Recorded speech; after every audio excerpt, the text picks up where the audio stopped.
नमस्कार दोस्तों, सरफराज सीरीज में आपका स्वागत है। तो आज हम फिर आप लोग के लिए जीके जीएस का ये टेस्ट सीरीज लेके आ गए हैं और हम रेगुलर लेके आ रहे हैं। तो आप लोग हमारे साथ रेगुलर बने रहिए। और देखिए, हम हमेशा कहते हैं कि आप लोग कॉपी कलम लेके बैठिए, 1 से लेकर 40 तक नंबरिंग कीजिए और देखिए कि इस सेट में आपका कितना मार्क आता है। आपको जो ही मार्क आए, 5, 10, 15, 20, 25, 30, जो मार्क आए आप हमें कमेंट करके बताइए और हम सभी स्टूडेंट के कमेंट का फीडबैक देते हैं। और यदि आप लोग चाहते हैं कि मेरा एडमिशन फुल्ली गवर्नमेंट कॉलेज में हो तो अभी से आप लोग मेहनत में लग जाइए, क्योंकि यदि आप ईमानदारी से 3 महीना मेहनत कर देंगे तो आपका एडमिशन फुल्ली गवर्नमेंट कॉलेज में हो जाएगा और 1 भी रुपया नहीं लगेगा। तो जो लोग अभी हमारे चैनल पर नए हैं, आप हमारे चैनल को सब्सक्राइब कर लीजिए और अपने दोस्तों में भी शेयर कर दीजिए। तो चलिए इस क्लास की शुरुआत करते हैं। तो पहला क्वेश्चन है कि परमाणु बम किस पर आधारित है। तो ऑप्शन में नाभिकीय विखंडन, नाभिकीय संलयन, दोनों पर, कोई नहीं। तो देखिए, परमाणु बम जो है नाभिकीय विखंडन पर आधारित है। अब आपको बताते हैं कि हाइड्रोजन बम हो गया या फिर देखिए सूर्य से जो भी ऊष्मा प्राप्त होता है वो जो है आपको नाभिकीय संलयन पर आधारित होता है। अब अगला क्वेश्चन है कि सबसे छोटा ग्रह है। तो ऑप्शन में शनि, शुक्र, बुध, बृहस्पति। तो सबसे छोटा ग्रह जो है बुध है और यह सबसे कम समय में बुध की परिक्रमा यानी 88 दिन में कर लेता है। अब देखिए, शनि ग्रह एकमात्र ऐसा ग्रह है जो तैरने वाला ग्रह और इसके जो है छल्ला में बॉले लगा हुआ है। और शुक्र ग्रह को जो है शाम का तारा या सुबह का तारा कहा जाता है या वीनस की देवी कहा जाता है। और बृहस्पति ग्रह जो है ग्रहों में सबसे बड़ा ग्रह है। अब अगला क्वेश्चन है कि सत्यमेव जयते कहाँ से लिया गया है। तो ऑप्शन में ऋग्वेद, सामवेद, मुंडकोपनिषद, इनमें से कोई नहीं। तो सत्यमेव जयते जो है मुंडकोपनिषद से लिया गया है। अब देखिए, वेदों की संख्या 4 है, जिसमें ऋग्वेद हो गया, यजुर्वेद हो गया, सामवेद ये हो गया और अथर्ववेद। तो ऋग्वेद में जो है आपको गायत्री मंत्र की चर्चा है, सामवेद में जो है आपको संगीत की चर्चा है, अथर्ववेद में आपको जादू टोना की चर्चा है। तो इसे ज़रूर आप लोग याद रखिएगा। और यदि आपको क्लास अच्छा लगता है तो प्लीज़ वीडियो को लाइक कीजिए और हमें सपोर्ट कीजिए, क्योंकि आपका लाइक हमें मोटिवेशन देता है और ऐसे ही रेगुलर हम क्लास लेके आते रहेंगे। तो चलिए अब अगला क्वेश्चन देखते हैं। अगला क्वेश्चन है कि मौर्य वंश के संस्थापक कौन है। तो ऑप्शन में चाणक्य, चंद्रगुप्त मौर्य, बाबर, शिशुनाग। तो देखिए, मौर्य वंश के संस्थापक कौन थे। तो चंद्रगुप्त मौर्य थे। अब आपको बता देते हैं कि चाणक्य जो थे चंद्रगुप्त मौर्य के प्रधानमंत्री थे और इन्होंने ही राजनीति पे अर्थशास्त्र नामक पुस्तक लिखी है। बाबर जो है मुगल वंश के संस्थापक है और बाबर का मकबरा कहाँ है। तो काबुल में। और शिशुनाग जो है शिशुनाग वंश के संस्थापक है। अब अगला क्वेश्चन है कि घाना पक्षी अभयारण्य किस राज्य में है। तो ऑप्शन में महाराष्ट्र, राजस्थान, कर्नाटक, तमिलनाडु। तो घाना पक्षी अभयारण्य जो है राजस्थान में है और इस पक्षी अभयारण्य का इससे पहला नाम था भरतपुर पक्षी अभयारण्य। ठीक, अब चलिए अगला क्वेश्चन देखते हैं। अगला क्वेश्चन है कि बैंकों का बैंक किसे कहा जाता है। तो ऑप्शन में एसबीआई, पीएनबी, आरबीआई, बीओआई यानी बैंक ऑफ इंडिया। तो देखिए, बैंकों का बैंक जो है आरबीआई यानी रिजर्व बैंक ऑफ इंडिया कहा जाता है। एसबीआई का मुख्यालय मुंबई में है। उसके बाद पीएनबी का मुख्यालय दिल्ली में है और बैंक ऑफ इंडिया का मुख्यालय भी जो है मुंबई में है। ठीक, अब चलिए अगला क्वेश्चन देखते हैं। अगला क्वेश्चन है कि जैन परंपरा के अनुसार जैन धर्म में कितने तीर्थंकर हुए। तो ऑप्शन में 20, 22, 24, 14। तो देखिए, जैन परंपरा में कुल कितने गुरु थे या कितने तीर्थंकर थे। तो टोटल 24 थे। अब इसमें आपको बताते हैं कि जैन धर्म के संस्थापक जो थे ऋषभदेव थे। और देखिए, जैन धर्म के आप 2-4 ये जो है जैन तीर्थंकर का नाम याद रख लीजिए। चाहे बिहार दरोगा का तैयारी करते होंगे बीपीएससी का, उसमें भी पूछा जाता है और बीएड तो छोटा मोटा एग्जाम है। ठीक है, अब देखिए, पहला था इसके ऋषभदेव, दूसरा अजीतनाथ और 21वां याद रख लीजिए पार्श्वनाथ और 24वां जो थे महावीर स्वामी थे, जिनका जन्म कुंडग्राम वैशाली में हुआ है अपने बिहार में। अब अगला क्वेश्चन है कि ईसा मसीह का जन्म कहाँ हुआ था। तो ऑप्शन में बेरूत, बेथलेहम, कुंडग्राम, लुम्बिनी। तो ईसा मसीह का जन्म जो है बेथलेहम में हुआ था और जैसा कि अभी बताए हैं कि महावीर स्वामी का जन्म कुंडग्राम में हुआ था और गौतम बुद्ध का जन्म लुम्बिनी नेपाल में हुआ था। अब अगला क्वेश्चन है कि किस विटामिन की कमी से दांत हिलने लगता है। तो ऑप्शन में vitamin C, vitamin A, vitamin D, vitamin K. तो देखिए, विटामिन सी की कमी से जो है दांत हिलने लगता है और पायरिया रोग जो है विटामिन सी की कमी से भी हो जाता है और विटामिन ए की कमी से रतौंधी होता है। विटामिन डी की कमी से आपका हड्डी कमज़ोर हो जाता है और विटामिन के की कमी से जो है आपका जब रक्त यानी कहीं शरीर में कट जाएगा तो रक्त नहीं जमता है। ठीक, अब चलिए अगला क्वेश्चन देखते हैं। अगला क्वेश्चन है कि टिहरी बांध भारत के किस राज्य में है? तो ऑप्शन में जम्मू कश्मीर, हिमाचल प्रदेश, पंजाब, उत्तराखंड। तो देखिए टिहरी बांध जो है कहाँ है? तो उत्तराखंड में है और भारत का सबसे ऊंचा बांध है। ठीक, अब अगला क्वेश्चन देखते हैं। अगला क्वेश्चन है कि राष्ट्रीय विज्ञान दिवस कब मनाया जाता है? और देखिए उसमें हम डिस्कशन नहीं किए, वैसे जैसे जम्मू कश्मीर हो गया, हिमाचल प्रदेश। अब देखिए हिमाचल प्रदेश में आप देख सकते हैं यहाँ जो है धर्मशाला है, यानी जो है तिब्बती लोग यहाँ रहते हैं, दलाई लामा हिमाचल प्रदेश में। और देखिए और ये जो है शिमला पर्यटन स्थल हिमाचल प्रदेश में ही है। उसके बाद पंजाब में प्रति हेक्टर अनाज का उत्पादन ज़्यादा होता है। और आप लोग कमेंट करके बताइएगा कि अभी वर्तमान में पंजाब के सीएम कौन बनने वाले हैं। ठीक है, उनका शपथ ग्रहण नहीं हुआ है। और देखिए जम्मू कश्मीर में सबसे ज़्यादा केसर का उत्पादन होता है और वुलर झील भी जम्मू कश्मीर में है। अब चलिए, और जम्मू कश्मीर को देखिए पृथ्वी का स्वर्ग भी कहा जाता है। अब अगला क्वेश्चन है कि राष्ट्रीय विज्ञान दिवस कब मनाया जाता है? तो ऑप्शन में 9 जनवरी, 21 जून, 28 फरवरी, 30 जनवरी। तो देखिए राष्ट्रीय विज्ञान दिवस जो है 28 फरवरी को मनाया जाता है। अब देखिए 9 जनवरी को जो है प्रवासी भारतीय दिवस मनाया जाता है, क्योंकि 9 जनवरी 1915 को गांधी जी जो है दक्षिण अफ्रीका से भारत आए थे, उसी दिन की याद में जो है प्रवासी दिवस मनाया जाता है। अब 21 जून को जो है अंतर्राष्ट्रीय योगा दिवस मनाया जाता है। 30 जनवरी को जो है शहीद दिवस मनाया जाता है, क्योंकि 30 जनवरी 1948 को ही गांधी जी को ये जो है नाथूराम गोडसे ने गोली मार दिया था, इसीलिए उनके मृत्यु के दिन को शहीद दिवस के रूप में मनाया जाता है। अब देखिए आप लोग को यह क्लास अच्छा लगता है तो प्लीज़ हमें सपोर्ट कीजिए और वीडियो को लाइक कीजिए, क्योंकि आपके लाइक से हमें यानी ये मोटिवेशन मिलता है। और एक चीज़ देखिए, हम जो है और टीचर के तरह किसी बुक से, अभी खासकर प्रैक्टिस सेट में क्या होता है ना कि टीचर अपने अनुसार क्वेश्चन सेट करता है, और हम कोशिश करते हैं कि सभी ऑप्शन ऐसा सेट करें जो आपके लिए हित में हो। मान लीजिए 40 क्वेश्चन है और 40 क्वेश्चन में पूरा 4 ऑप्शन है, यानी 160 ये और 40 ये क्वेश्चन हो गया, लगभग 200 क्वेश्चन का हम डिस्कशन आपको करा देते हैं लगभग 20 मिनट में। आप सोच सकते हैं, तो आप लोग तो खुद समझदार हैं, तो प्लीज़ हमें सपोर्ट कीजिए और अपने दोस्तों में भी इस वीडियो को शेयर कर दीजिए। अब चलिए अगला क्वेश्चन देखते हैं कि अगला क्वेश्चन है कि बिहार का गांधी किसे कहा जाता है? तो ऑप्शन में श्री कृष्ण सिंह, जगजीवन राम, नीतीश कुमार, डॉक्टर राजेंद्र प्रसाद। तो बिहार का गांधी जो है डॉक्टर राजेंद्र प्रसाद को कहा जाता है। और बिहार के पहले मुख्यमंत्री कौन थे? तो डॉक्टर श्री कृष्ण सिंह थे। अब चलिए अगला क्वेश्चन देखते हैं, और वर्तमान में बिहार के मुख्यमंत्री कौन है? तो नीतीश कुमार है। अब अगला क्वेश्चन है कि तारपीन का तेल किस पौधा से प्राप्त होता है? तो ऑप्शन में साइकस, देवदार, चीर, आम। तो देखिए तारपीन का तेल जो है चीर पौधा से प्राप्त होता है। और आपको हो गया देवदार भी एक औषधीय पौधा है। और साइकस वैसा पौधा होता है, देखे होंगे गांव सब में एक तार, एक होता है तार लंबा वाला, और एक छोटा छोटा तार देखिएगा जिसे खजुरिया तार कहते हैं, जिसमें तार निकाला जाता है, उसे ही साइकस का पौधा कहा जाता है। अब अगला क्वेश्चन है कि विश्व स्वास्थ्य संगठन का मुख्यालय कहाँ है? तो ऑप्शन में जेनेवा, वाशिंगटन डीसी, पेरिस, रोम। तो देखिए विश्व स्वास्थ्य संगठन का मुख्यालय कहाँ है? तो जेनेवा में है, और जेनेवा में ही रेड क्रॉस का मुख्यालय है। उसके बाद देख लीजिए वाशिंगटन डीसी में विश्व बैंक का मुख्यालय है। उसके बाद आपको देखिए यूनेस्को का मुख्यालय कहाँ है? पेरिस में है। और खाद्य और कृषि संगठन का मुख्यालय कहाँ? तो रोम में है। अब अगला क्वेश्चन देखते हैं। अगला क्वेश्चन है कि हरे प्रकाश में लाल फूल रखने पर कैसा दिखाई देगा? तो ऑप्शन में लाल, हरा, पीला, काला। तो देखिए हरे प्रकाश में जो है लाल फूल को रखने पर वह जो है काला दिखाई देता है। अब चलिए अगला क्वेश्चन देखते हैं। अगला क्वेश्चन है कि अजात शत्रु के उपनाम से कौन जाना जाता है? तो ऑप्शन में चित्तरंजन दास, राजेंद्र प्रसाद, जयप्रकाश नारायण, कोई नहीं।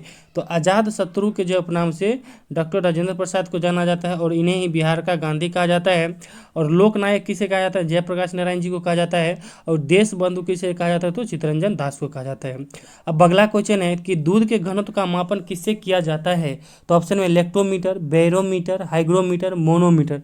तो दूध का घनत्व का मापन जो है लेक्टोमीटर से किया जाता है, और बैरोमीटर से वायुमंडलीय दाब मापा जाता है, हाइग्रोमीटर से वायुमंडलीय आर्द्रता मापा जाता है, और मोनोमीटर से जो है किसी वस्तु के अंदर, जैसे टायर हो गया, वायुयान का टायर हो गया, उसके अंदर का जो है दाब मापा जाता है।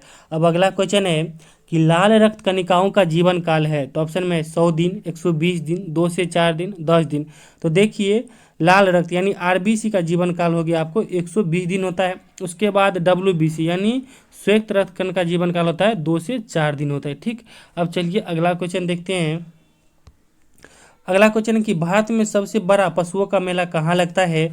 तो ऑप्शन में इलाहाबाद, सोनपुर, जोधपुर, जयपुर। तो देखिए भारत में जो है सबसे बड़ा पशुओं का मेला कहाँ लगता है? तो हमारे बिहार के सोनपुर में लगता है। और ऊँटों का मेला कहाँ लगता है? तो आप लोग हमें कमेंट करके बताइएगा, और वह जो है राजस्थान का शहर है। ठीक, अब अगला क्वेश्चन है, और देखिए इलाहाबाद में जो है कुंभ मेला लगता है, और इलाहाबाद का जो है नाम बदल के प्रयागराज कर दिया गया है। अब अगला क्वेश्चन है कि मनुष्य के हृदय में कितने प्रकोष्ठ है? चलिए उससे ऊपर भी कुछ बता देते हैं। और जोधपुर, देखिए जयपुर को जो है पिंक सिटी कहा जाता है, और येलो सिटी जो है ये नहीं ग्रीन सिटी जो है जोधपुर को कहा जाता है। यह क्वेश्चन आपको बिहार पुलिस के किसी फॉरेस्ट गार्ड के एग्जाम में पूछा गया था। ठीक है, तो इसे भी आप लोग याद रखिएगा। अब अगला क्वेश्चन है कि मनुष्य के हृदय में कितने प्रकोष्ठ है? तो ऑप्शन में 2, 3, 4, 5। तो देखिए मनुष्य के हृदय में जो है 4 प्रकोष्ठ होते हैं, 2 आलिंद और 2 नीले, यानी जितने भी स्तनधारी हैं उनके हृदय में 4 प्रकोष्ठ होते हैं। अब अगला क्वेश्चन है कि भारत की पहली बोलती फिल्म कौन है? तो ऑप्शन में आला मारा, राजा हरिश्चंद्र, कोयला, देवदास।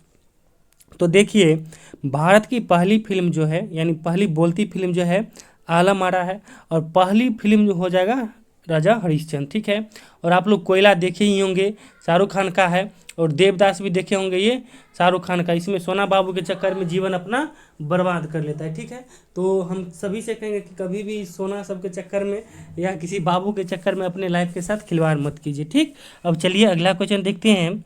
अगला क्वेश्चन है कि शक्ति का एसआई मात्रक है? तो ऑप्शन में जूल, वाट, कूलम्ब, एम्पियर। तो शक्ति का जो है एसआई मात्रक होता है वाट होता है, और कार्य का एसआई मात्रक होता है जूल, आवेश का होता है कूलम्ब, और विद्युत धारा का एसआई मात्रक क्या होता है? एम्पियर होता है। अब अगला क्वेश्चन देखते हैं।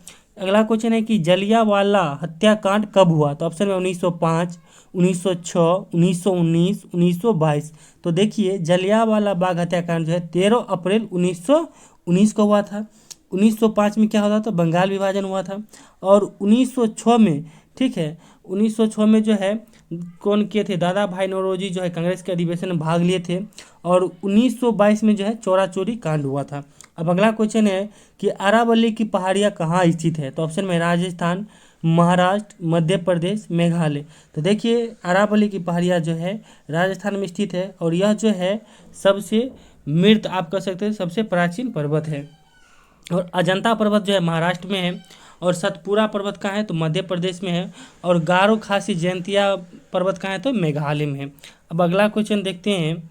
अगला क्वेश्चन है कि भारत और चीन के बीच कौन सी सीमा रेखा है? तो ऑप्शन में रेड क्लिफ, मैकमोहन, डूरंड, कोई नहीं। तो देखिए भारत और चीन के बीच मैकमोहन रेखा है। अब देखिए भारत और पाकिस्तान के बीच रेड क्लिफ रेखा है, और अभी जो है वर्तमान में पाकिस्तान और अफगानिस्तान के बीच डूरंड रेखा है। मगर इससे पहले जो है जब ये कब्जा नहीं किया था उस जगह का, जब अफगानिस्तान वाला जो जगह है पाकिस्तान कब्जा नहीं किया था, उस समय जो है ये डूरंड रेखा जो आपको भारत और अफगानिस्तान के बीच था। ठीक ना। अब अगला क्वेश्चन है कि बॉक्साइट किस धातु का अयस्क है? तो ऑप्शन में लोहा, एल्यूमिनियम, पारा, टीन। तो बॉक्साइट जो है किसका अयस्क है? तो एल्यूमिनियम का है। अब देखिए हेमेटाइट लोहा का अयस्क है, सिनेबार पारा का अयस्क है। ठीक, अब अगला क्वेश्चन देखते हैं। अगला क्वेश्चन है कि मानव शरीर में मांसपेशियों की संख्या कितनी है? तो ऑप्शन में 338, 500, 600, 639। तो देखिए मानव शरीर में जो है मांसपेशियों की संख्या कितनी होती है? तो 639 होती है।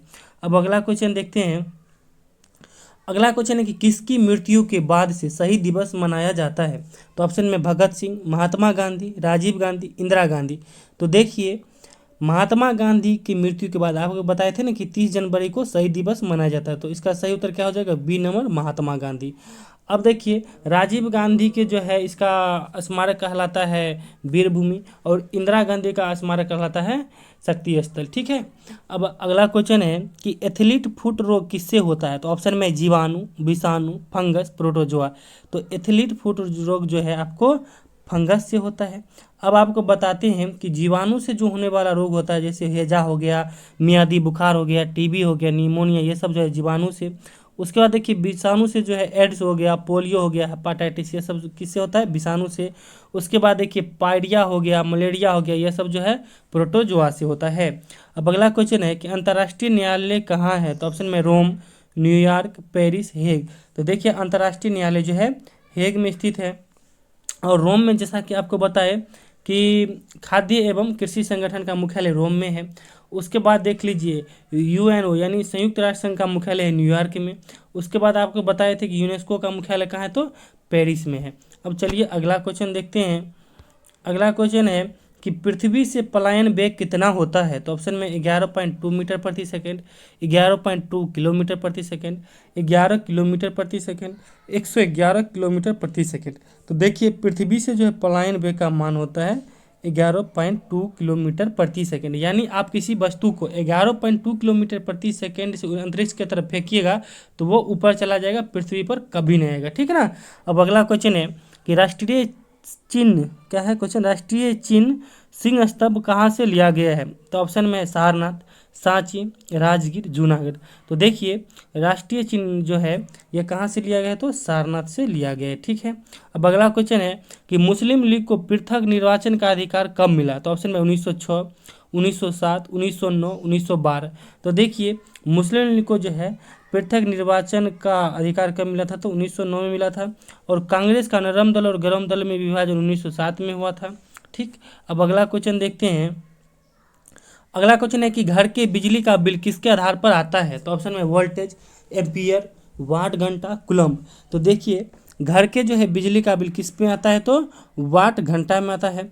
और आपको बताए थे कि देखिए वोल्टेज का कोई मात्रक नहीं होता। देखिए ये विद्युत धारा का एम्पियर हो गया और विद्युत आवेश का क्या हो गया, कूलम्ब हो गया, ठीक है।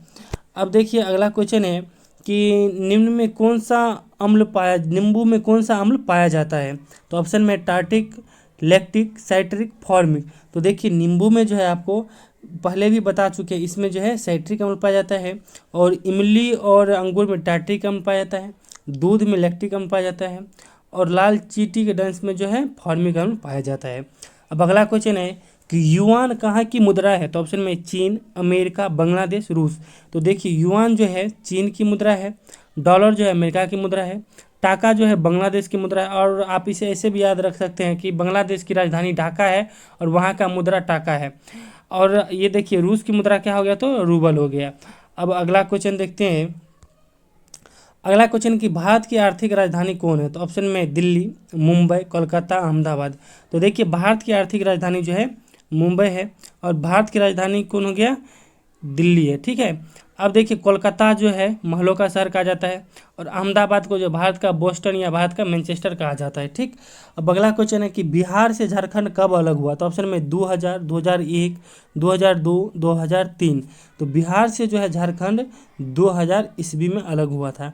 अब अगला क्वेश्चन है कि निम्न में कौन प्रकाश ऊर्जा को विद्युत ऊर्जा में बदलता है, तो ऑप्शन में बल्ब, पंखा, सोलर पैनल, हीटर। तो देखिए प्रकाश ऊर्जा को जो है विद्युत ऊर्जा में जो है सोलर पैनल यानी सौर सेल बदलता है। अब देखिए बल्ब जो है, बल्ब क्या करता है कि विद्युत ऊर्जा को जो है उष्मा एवं प्रकाश ऊर्जा में बदलता है। पंखा जो है विद्युत ऊर्जा को यांत्रिक ऊर्जा में बदलता है, और हीटर जो है आपको विद्युत ऊर्जा को उष्मा ऊर्जा में बदलता है, ठीक। और यह क्वेश्चन पूछा जाता है। अब अगला क्वेश्चन है कि जब भारत का संविधान बना था उस समय कितने मौलिक अधिकार थे, तो ऑप्शन में 10, 11, 7, एक भी नहीं। तो जब भारत का संविधान बना था वो उस समय जो मौलिक अधिकार कितने थे, आप लोग कमेंट करके बताइए, क्योंकि जस्ट पिछला सेट जो हम दिए थे कल वाला उसमें हम यह क्वेश्चन बताए थे, और आप लोग से यह क्वेश्चन गलत नहीं होना चाहिए, और आप सभी लोग कमेंट करके बताइएगा। तो चलिए thank you all the best. और यह क्लास कैसा लगा प्लीज़ हमें फीडबैक दीजिए, और यदि रेगुलर क्लास चाहते हैं तो हमें सपोर्ट कीजिए और अपने दोस्तों में इस वीडियो को शेयर कीजिए। तो चलिए thank you all the best, हमारे साथ बने रहिए, थैंक यू।